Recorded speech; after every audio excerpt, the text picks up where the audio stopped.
Hi, readers. I'm Rudy Bush. I'm the deputy editorial page editor for the Dallas Morning News, coming to you from my office here in Dallas, my home. And I wanted to talk to you guys a little bit today about something that's important, that's in the news a lot, that we hear a lot, and give you my sense of what it means. And what I'm talking about is fake news, or the term fake news, and what we mean by fake news, or what is meant by fake news, because it's something we hear so often now. I think its meaning gets a little bit lost in the way it's so loosely used in the public. So I wanted to talk to you about what I understand fake news to be historically, and how it's misapplied in the common conversation today. So what I did was I created a little presentation that I wanted to share with you. So bear with me while I try to make sure this works. So fake news is not something that's hard to come by, right? We see it all the time, particularly common in social media feeds, but not just limited to social media feeds. It can come to us from any number of mediums. And what we often see is a blaring headline that's scary, or is something that we weren't expecting. Maybe it's something that plays into a bias we already have, something we want to believe. Maybe it's something that we don't want to believe. But I think it's important to distinguish fake news from news we don't agree with, or news that bothers us. And so what is fake news, right? What do we mean by that term when we hear it, or what should we mean by it when we hear it? Well, what I tell you is fake news isn't just news that we disagree with. It's news that is designed to deceive us, and not simply designed to deceive us, but that is intentionally created to play upon our preferences and our biases, sometimes unconscious biases that we have. People might have different definitions of what fake news is, and they've been given some of those definitions in the popular culture, but the traditional understanding of what fake news is not just news that's controversial, but that contains material that is demonstrably and intentionally false, and that's created to mislead us, that's created intentionally to deceive us, to lead us down the wrong path, to give us the wrong information when what we really need is the right information, or true information. Is fake news new? I don't think a lot of us were familiar with this terminology, fake news, until the 2016 presidential election, when we saw a lot of false material coming across social media feeds. And there's been a lot written and said about what social media companies have done to control the spread of fake news, and what they didn't do around that period of time. But the fact of the matter is that fake news is hardly new. It's been with us for as long as real news has been with us, probably. People have put out inaccurate information to deceive populations, false information that they knew would deceive populations. And it's a powerful tool, often, of propaganda, or of governmental interference with other governments. And so we can look back even to the Cold War and see that there's been a great deal of spread of propaganda during that period of time. And I'm looking here at my screen, which comes from a report by an author, Thomas Bogart, called Operation Infection. And what this report was about was, during the Soviet era, the use of fake news to spread false information about AIDS, or HIV. And Bogart's conclusion is as follows: the practice of intelligence differed considerably between the East and the West during the Cold War. Western intelligence services were most commonly tasked with gathering information, but their Soviet bloc counterparts placed much greater emphasis on deception operations to influence opinions or actions of individuals and governments. These active measures, included manipulation and media control, written and oral disinformation, use of foreign communist parties and front organizations, clandestine radio broadcasting, manipulation of the economy, et cetera, et cetera. So it's a very deliberate and intentional understanding of what is going on. It's not, it's organized, it's controlled, it's purposeful. And this is something that we see today, actually, in the dissemination of false news, false information, that it's oftentimes controlled by foreign powers who are interested in creating turmoil within Western systems, democratic systems, American system. So what should you know about fake news? Well, probably a lot of this you already do know. It's broadly disseminated. It's much more likely to go viral on the internet.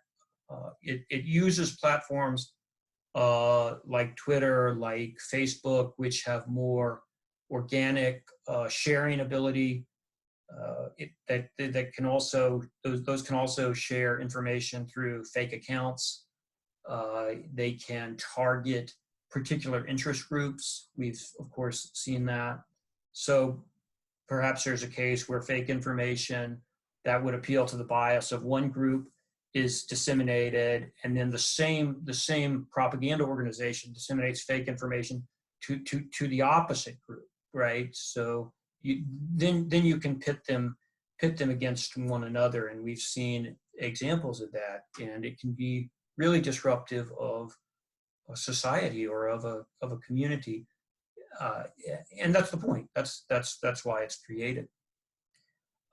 Fake news succeeds because human beings, not bots, not necessarily just bots, share it widely. We are all subject to our own biases and preconceptions and preconsiderations. And this information, this false information, is designed to play upon that so that we click share right away. And so I want you to perhaps look at this information I have here from Science, the spread of true and false news online. This was published on March 19th, 2018. And the conclusion here is that falsehood diffused significantly farther, faster, deeper, and more broadly than the truth in all categories of information. And the effects were more pronounced for false political news than for false news about terrorism, natural disaster, science, urban legend, or financial information. I think it's interesting that it's our political differences wherein fake news is most effective and it's most broadly created and disseminated. The goal is to create political dissension and political unrest. That's what the people who make fake news want. So it's something to be aware of. What are the consequences? Well, we talked a little bit about that, haven't we?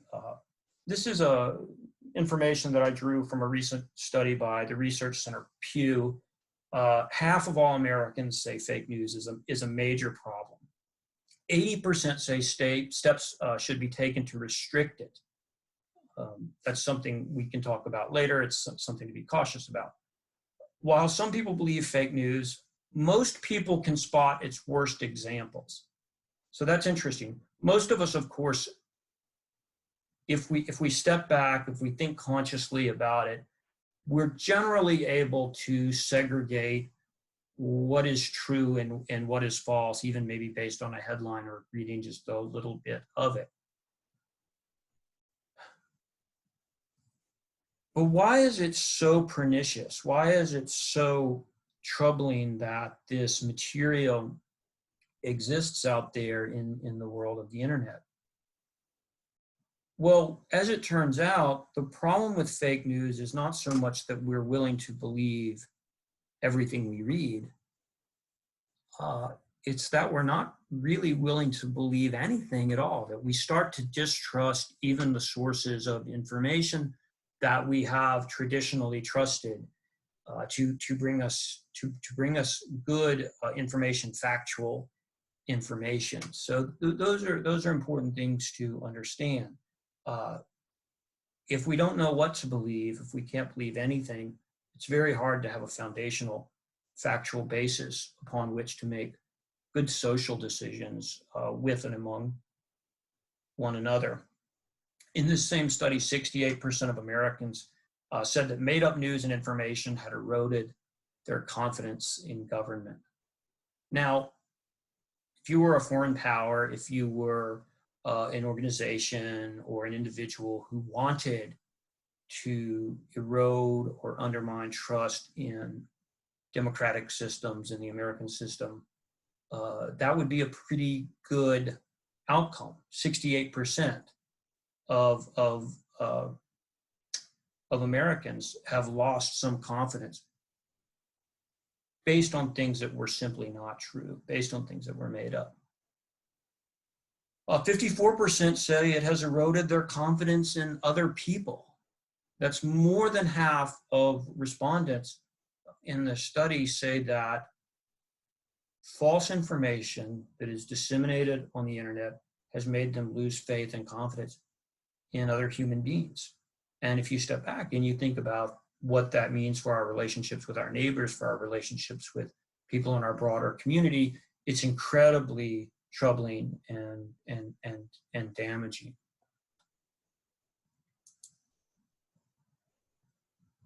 So how do we spot it? How do we know what's fake news and what's not fake news? Let's set aside the reality for a minute that there is a lot of news that we don't agree with, and that there is a presentation of a lot of news that we don't agree with, that we don't like the tone, or we don't like the conclusions, we don't feel that the analysis is fair. And I think it's entirely fair for many readers to come to the conclusion that some reporters bring their biases to stories. That can be bad reporting, that can be bad journalism. It's not the same as information that is intentionally designed to mislead us, that is intentionally designed to present falsehoods as facts. So how do we spot it? I think the first thing to ask yourself is what is the source of this information? Do you recognize the source as an established source? Is it something that just kind of popped up out of nowhere and suddenly was there with this screaming headline? Who is the author? Is the author listed? Is there a byline on the piece? Can you find other things written by this author that over a period of time that are credible? Generally, fake news will obscure the identity of the author, or it will create a fake author who has no history of journalism. Check the URL. Does the URL contain suspicious protocols in the domain .co, or things that you would not normally see in an established news organization? So sometimes these things offer information that is almost too good to be true, especially as it accords with our biases and preconceptions. Is it a bombshell report? If it is a bombshell report, why are you only seeing it on this very obscure news site that doesn't really have a history of reporting important news? Ask yourself, does the headline contain something that you wish were true, or that confirms conclusions you've already made, even though it is a really, really big report? If that's true, there's a possibility that this was created to manipulate you, and you need to step back and ask a question about it. Are there basic errors of spelling and grammar? Are there syntaxes within the language that are not quite right? Oftentimes, fake news is written by people who are not native speakers and writers of the language that they are presenting in. And so they will make syntactical errors that sound a little odd to you as you read it, because they're not writing in their native language. And so it becomes harder for them to imitate, say, the vernacular of the English language, which is complex. And you may find yourself stumbling along some of the grammatical choices within that. That's a red flag. Pay attention to that. Pay attention to that. Native writers of their own language don't tend to have those kinds of problems, and journalists tend to write in their native language. What source material is cited in the piece? Now, one thing that I've tried to be very careful of throughout this presentation is when I've shown you information, I've told you here's where it came from, you know, and I can provide that source material to you, or you can go look it up yourself after you view this presentation. Because I want you to know where I am getting the information that I present to you, and I want that source to be credible, so that then the information as I present it to you is credible. Are there people quoted in the report? Are the people who are quoted real people? Can you Google them and find them to be genuine individuals? If there are few quotes and few sources cited, that's a major red flag. That's something that you should ask yourself. Hey, is this a real thing?